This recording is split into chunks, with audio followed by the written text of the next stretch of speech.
Fun Class 5 by Riddhi Series from Children's Voice publication. So let's begin with our lesson number 15. That is water.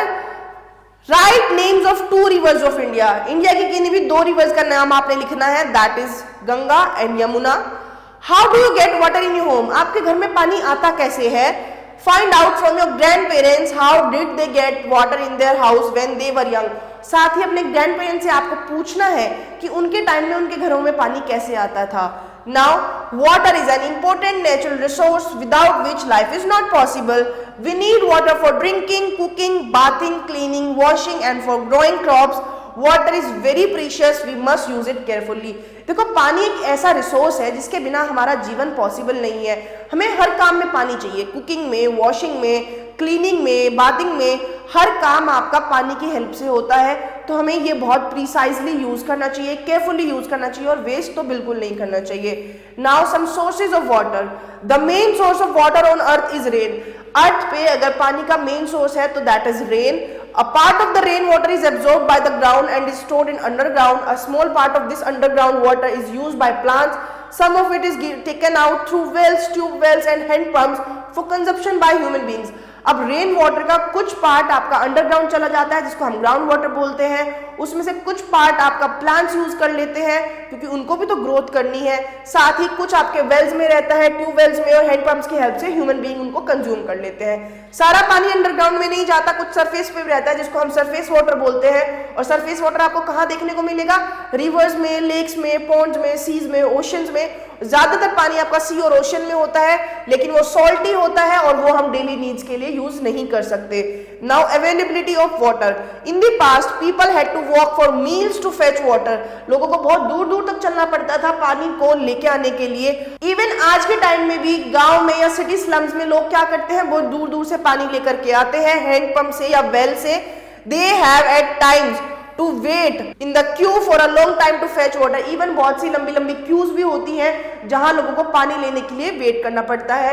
In cities and many villages of India, we get water at home through taps and we don't have to go out to get it.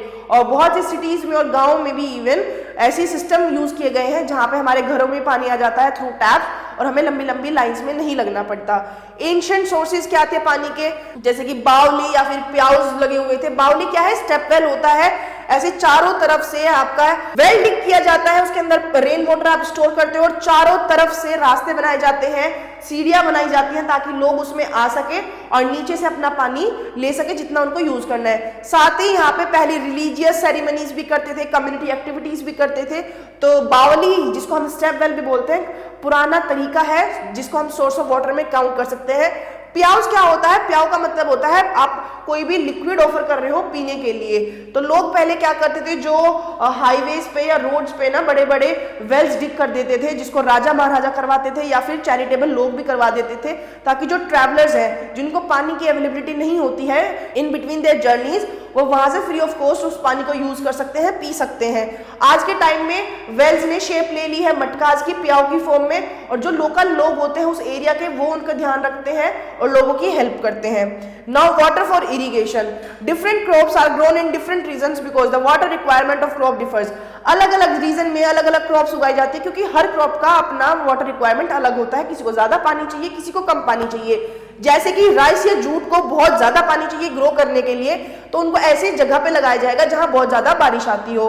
Millets are grown in drier parts as they don't need much water. भाई millets को ऐसे parts में उगाया जाता है जहां पानी ज्यादा ना आता हो, लिमिटेड सप्लाई हो, क्योंकि उन्हें ज्यादा पानी चाहिए भी नहीं. Wheat and sugarcane need moderate amount of water, so they are grown in the areas that receive moderate rainfall. Wheat और sugarcane को moderate amount का पानी चाहिए तो उनको ऐसी जगह पे प्लांट किया जाता है जहां पे moderate rainfall होती हो. Tea and coffee are grown in hilly regions. और टी और कॉफी ऐसी जगह पे हिली रीजन्स में ग्रो की जाती है क्योंकि वहां से स्लोपी लैंड होगा तो पानी तो उनको सफिशिएंट मिलेगा, जो एक्स्ट्रा पानी होगा वो स्लोप आउट हो जाएगा, रन ऑफ इजीली हो जाएगा. For proper growth of plants a constant supply of water is required through out the year. अब आपके प्लांट्स की ग्रोथ प्रॉपर होनी चाहिए तो उनको पूरी साल पानी चाहिए, उसके लिए उन्हें वाटर सप्लाई चाहिएगी. अब जो मैनमेड तरीके हैं उसको बोलते हैं वाटर सप्लाई के लिए हम इरिगेशन. इरिगेशन एक आर्टिफिशियल वाटरिंग प्लांट्स का तरीका है. आप कैसे कर सकते हो? वेल से कर सकते हो, ट्यूबवेल से कर सकते हो, कैनाल से या फिर टैंक से कर सकते हो. Canals are small channels that are dug to transport water from rivers to field. Reverse में से फील्ड तक पानी लाने के लिए जो स्मॉल चैनल्स बनाए जाते हैं, जिनको हम नहर बोलते हैं, वो कैनाल्स होती हैं. Well are deep holes dug into the ground to bring ground water to the surface. Wells यानी कुएं, जमीन में गहरे गहरे कुएं आप डग आउट करते हो, खोदते हो, ताकि आप ग्राउंड वाटर को सरफेस तक ला सको और वो आप अपनी इरिगेशन के लिए यूज कर सको. Now in some places where the ground is hard and it's difficult to dig well, rain water is collected in low lying areas, they are called tanks. अब जिस जगह पे आप वेल्स नहीं डग कर सकते, वहां पे आप लो लाइंग एरिया में टैंक बना लेते हो, ताकि रेन वाटर को कलेक्ट कर लो और उसको बाद में अपनी इरिगेशन के लिए यूज कर लो. Farmer use many devices to irrigate the fields. Farmers बहुत सारे डिवाइसेस भी यूज करते हैं, जैसे कि water wheel, water pump, sprinkler system. अब वाटर व्हील क्या है? This is our water wheel. Okay, water wheel uses the energy of falling water. Falling water की एनर्जी यूज करता है water wheel. They have buckets fix to a wheel. अब एक wheel पे अलग अलग जगह पे बकेट्स फिक्स की गई हैं. When the flowing water strikes the buckets the wheel rotate. जब फ्लोइंग वाटर बकेट्स में आ जाएगा तो व्हील रोटेट होना शुरू कर देगा. जैसे जैसे व्हील रोटेट होगा, the water in the bucket falls on the other side. तो जो पानी बकेट्स में है वो दूसरी साइड जाके गिरना शुरू होगा. It is then directed into the water channels when irrigated the field. तो जब फील्ड्स को इरिगेट करना होता है तो व्हील को उसी डायरेक्शन में आप चैनलाइज कर दोगे जहां जहां आपको पानी चाहिए. Now water pump. An electric water pump is also use for irrigation. आप इलेक्ट्रिक वाटर पंप भी यूज कर सकते हो इरिगेशन के लिए. It is use to draw out ground water. आप इलेक्ट्रिसिटी की हेल्प से ग्राउंड वाटर को ड्रॉ आउट करते हो और अपनी इरिगेशन फील्ड के लिए करते हो. Now sprinkler system. जगह जगह पे आप स्प्रिंकलर सेट कर दोगे और उनमें से आप अपने हिसाब से पानी निकालोगे. जितना आपको पानी देना है फील्ड में, आप उतना उसका सिस्टम को ऑन करोगे, आप उसको सेट करोगे मोड पे, और उतना ही पानी वहां पे आएगा और वो स्प्रिंकल्स की फॉर्म में आएगा, तो ज्यादा पानी का ओवरफ्लो भी नहीं होगा. नाउ विंड मील.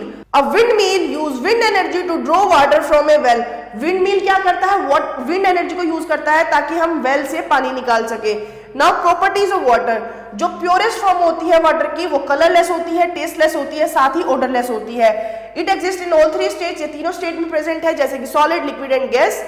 कोई भी ऑब्जेक्ट पानी पे फ्लोट करेगा या सिंक करेगा, वो डिपेंड करता है उसकी डेंसिटी पे. और डेंसिटी क्या है? डेंसिटी आपकी चीज की घनत्व बताती है कि आप जो आपकी जो चीज है उसका जितना भी मास है वो पर यूनिट वॉल्यूम कितना आ रहा है.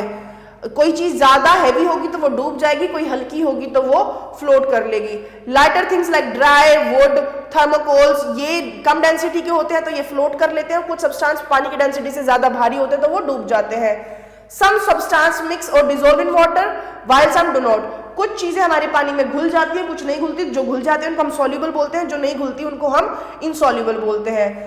All liquids such as water, milk, petrol are measured by volume in liters. और सारे liquids को हम वॉल्यूम में मेजर करते हैं, जो कि हमारी स्टैंडर्ड यूनिट होती है litre. Litre is the standard unit for measurement for liquids.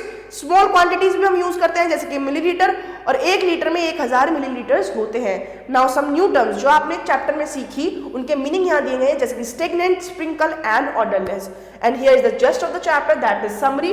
So go through it thoroughly and here is the exercise time. आपको अच्छे से इनके जवाब देने हैं, पूरे चैप्टर की चीजें आपने रिकॉल करनी है.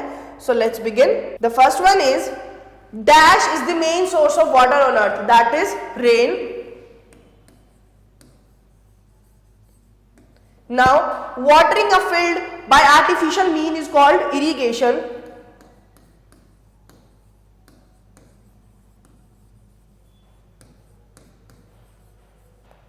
A tank which has steps to reach the water is called बावली, या फिर स्टेप वेल आप बोल सकते हो. Dash are the places where water is served free to the thirsty travelers, that is प्याऊस. Dash is the standard unit of measurement for liquids, that is liter. Now true false. Water is present only on the surface of earth, false. Ground water भी होता है. Rice needs lot of water to grow, true. Then heavy objects float in water, false. Pure water has a nice smell, false. Pure water is odorless. All liquids are soluble in water, that is also false. Some are insoluble too. Done. Now moving ahead, we have some question answers. बावली क्या होता है आपने ये बताना है, और पहले लोग बावली को कैसे यूज करते थे वो एक्सप्लेन करना है. साथ ही आपने बताना है how can we draw water deep inside the earth, आप अर्थ के अंदर से पानी कैसे निकाल सकते हो, वाटर व्हील क्या होता है, स्प्रिंकलर सिस्टम कैसे काम करता है, और आप इरिगेशन से क्या समझते हो, साथ ही major source of irrigation explain करने हैं। And with this we have completed the lesson. Thanks for watching and stay tune for the next video.